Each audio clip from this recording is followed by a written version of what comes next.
research-based education, SAP, PEGA certifications, entrepreneurship, KL, deemed to be university.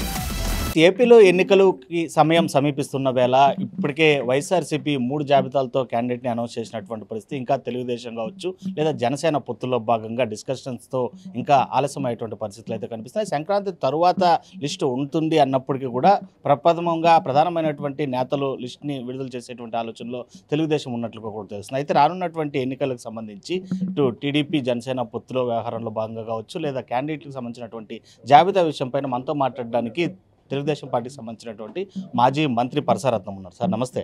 ఇప్పటికే వైఎస్ఆర్సీపీ అయితే లిస్టులతో జాబితాలతో ఇప్పటికే 3 లిస్టులను విడుదల చేసింది. తెలుగుదేశం సంబంధించినంతవరకు ఏ లిస్టు బయట రాలేదు. మొన్న జరిగినటువంటి ప్రెస్ మీట్లో చంద్రబాబు గారిని కూడా అడగడం జరిగింది. త్వరలోనే ప్రకటిస్తాం, తొందర ఎందుకు అనేటువంటి విధంగా చెప్తున్నటువంటి పరిస్థితి. ప్రధానంగా మిమ్మల్ని అడగడానికి కారణం ఏంటంటే 6 సార్లు ఇప్పటికే పోటీలో నిలిచినటువంటి మీరు మరోసారి కూడా ఇటు సర్వేపల్లి టికెట్ ఆశిస్తున్నారా ఏంటి? సూలూరుపేట. అందరికీ నమస్కారం అండి. జగన్మోహన్ రెడ్డి గారు 6 నెలలుగా ఎలక్షన్స్ గురించి ఆలోచించుకుంటూ ఉన్నారు. ఆయనకి అభివృద్ధి చేసేటువంటి కార్యక్రమాలు ఏంటో మీకు తెలుసు. అయితే చంద్రబాబు నాయుడు గారిని అక్రమంగా 52 రోజులు మరి అరెస్ట్ చేసి జైల్లో పెట్టారు. అందువల్ల ఆయన ఇప్పుడే బయట వచ్చారు. ఆయన ఇప్పుడే పార్టీని గురించి పార్టీ సీట్ల గురించి మరి ప్లాన్ చేసుకుంటా ఉన్నారు. తొందరలో వారు నేను విడుదల చేస్తాను లిస్ట్ అని కూడా మొన్న చెప్పడం జరిగింది. అంటే మొన్న చంద్రబాబు వచ్చినప్పుడు మీరు కూడా కలవడం జరిగింది. ఇటు నారావారిపల్లికి మీరు సూలూరుపేట నుంచి ఇప్పటికే ఎన్నిసార్లు పోటీలో ఉన్నారు, ఈసారి కూడా పోటీలో నిలవాలని అనుకుంటున్నారా? మీకు మనసులో ఉన్నటువంటి కోరికని మీ అధినేతతో పంచుకోవడం జరిగింది. ఇప్పటి వరకు కూడా నా కోరికల్ని నేను అడగకుండానే చంద్రబాబు నాయుడు గారు 6 సార్లు టికెట్ ఇచ్చారు. ఇప్పుడు కూడా నా కోరిక మనసులో ఉంటుంది, కానీ నేను చంద్రబాబు నాయుడు గారిని నాకు ఆ టికెట్ ఇవ్వండి, ఈ టికెట్ ఇవ్వండి, సూలూరుపేట టికెట్ ఇవ్వండి అని చెప్పి నేను అడగను. ఎందుకంటే నేను ఇంతకుముందు చెప్పాను, రాముడికి ఆంజనేయుడు లాంటి వాడిని. ఆయన ఏం చెప్తే అది చేస్తాను నేను. ఆయన సూలూరుపేటలో ఎమ్మెల్యేగా కంటెస్ట్ చేస్తాను, లేదు ఇంకొక దగ్గర కంటెస్ట్ చేయంటే చేస్తాను, లేదు నువ్వు ఎక్కడ చేసేదానికి లేదు, ఈసారి నువ్వు గమ్ముగా ఉండు, నేను చూసుకుంటానంటే నేను గమ్మున ఉండాల్సిందే. చెప్పాను కదా. మాకొచ్చిన సమాచారం పరసారత్నం సర్వేపల్లికి మరోసారి అసెంబ్లీ స్థానాన్ని అడుగుతున్నాడు, సూలూరుపేటకి. అది కానీ కుదరనటువంటి పరిస్థితుల నేపథ్యంలోనే తిరుపతి ఎంపీ స్థానాన్ని కూడా ఆశాభావం వ్యక్తం చేస్తున్నారు. నా మనసులో అయితే ఏవైనా కోరికలు ఉండొచ్చు, మాతో చెప్పమని అడుగుతున్నాం.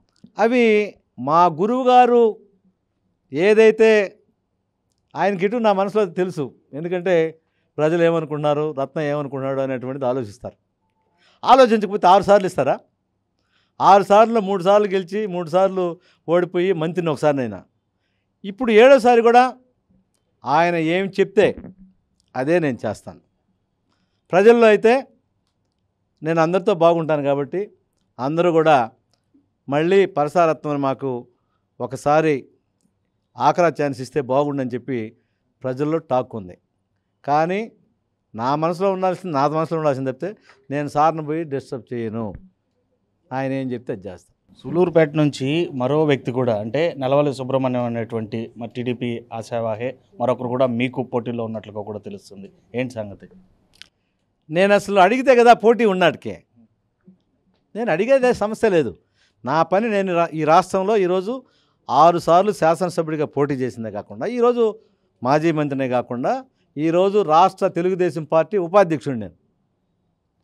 మరి ఉపాధ్యక్షుడిగా పార్టీ మా బాబు గారు చెప్తే చేస్తున్నా. రేపు కూడా ఆయన ఏం చెప్తే చేస్తా. అలాంటప్పుడు నేను పోటీ ఎలా ఎక్కడున్నాను? చంద్రబాబు గారు రేపిస్తే అభ్యర్థిని, లేదు నాన్న నువ్వు ఇంకొక దగ్గర పోవాలంటే ఇంకొక దగ్గర పోవాలి, లేదు నువ్వు గమని కూర్చోవాలంటే కూర్చోవాలి. అది మా గురువు గారు ఆదేశాలే నాకు శిరోధార్యం. వచ్చే ఎన్నికలు ఏ విధంగా ఉండబోతున్నాయి అంటే ఇప్పటికే గతంలో కూడా జనసేనతో పొత్తు, బీజేపీతో పొత్తు పెట్టుకొని గెలుపొంది అధికారంలోకి వచ్చి తిరిగి పొత్తులను వేటాడుకున్నటువంటి పరిస్థితులు నేపథ్యంలో తిరిగి రెండోసారి పొత్తులు ఏ విధంగా కొనసాగుతుందని ఎక్స్పెక్ట్ చేస్తున్నారు?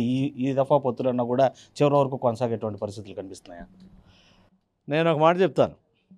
ఇంతకుముందు రోజులు వేరే, ఈ రోజులు వేరే. ఇంతకుముందు పొత్తులున్నా కూడా ఆ పొత్తులు బాగా పొడవల.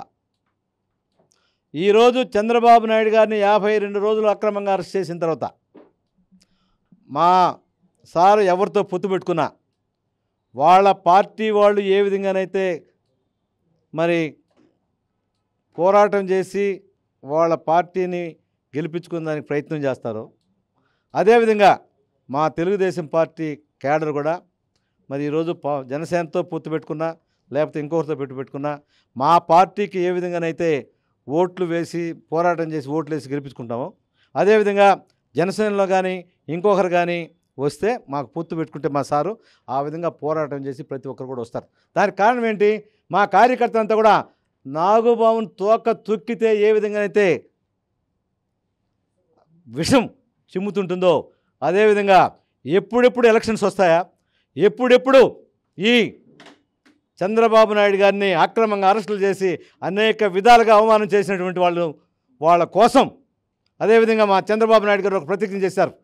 ఇది కౌరవ సభ, ఈ కౌరవ సభలో నేను ఉండను, గౌరవ సభకు వస్తానే కానీ కౌరవ సభలో ఉండను. ఎలక్షన్స్లో మా కార్యకర్తలంతా కూడా కష్టపడతారు, మరి గెలిపిస్తారు, మళ్ళీ గెలుచుకొని ముఖ్యమంత్రిగా గౌరవ సభకు వస్తానే కానీ ఈ గౌరవ సభకు రాను అని చెప్పి శపథం చేశారు. ఆ శపథం మా కార్యకర్తల్లో గుండెల్లో ఈరోజు ప్రజ్వరిల్లుతూ ఉంది. ఎప్పుడెప్పుడు ఎలక్షన్స్ వస్తాయా, ఎప్పుడెప్పుడు మా పార్టీ క్యాండిడేటా, జనసేనతో పొత్తు క్యాండిడేటా, లేకపోతే ఇంకొక పార్టీతో పొత్తు క్యాండిడేట్ కాదు, మాది ఎవరు పొత్తు ఉన్నా మా పార్టీ క్యాండిడేట్గానే చూసుకొని ఈరోజు గెలిపించుకుంటాం, మా చంద్రబాబు నాయుడిని మరి ముఖ్యమంత్రిగా చేసుకుంటాం, గౌరవ సభకు పంపిస్తాం అనేటువంటి ప్రతి ఒక్కరిలో ఉందని చెప్పి నేను మీకు తెలియజేసుకుంటూ ఉన్నాను. రైట్, థ్యాంక్ యూ అండి. అది మొత్తం మీద ఏదైతే ఆయన ఆశిస్తున్నటువంటి మాట పక్కన పెడితే తన అధినాయకుడు ఏ విధంగా అయినటువంటి ఆదేశాలు జారీ చేస్తే తదనుగుణంగా రాబోయే రోజుల్లో క్రియాశీలకమైనటువంటి రాజకీయాల్లో తాను అభ్యర్థిగా ఉండబోతున్నా లేదా అనేది తమ నాయకుడే డిసైడ్ చేస్తాడు. ఆయన ఆదేశాలని అనుసరించి ముందుకెళ్తూ ఉంటాను.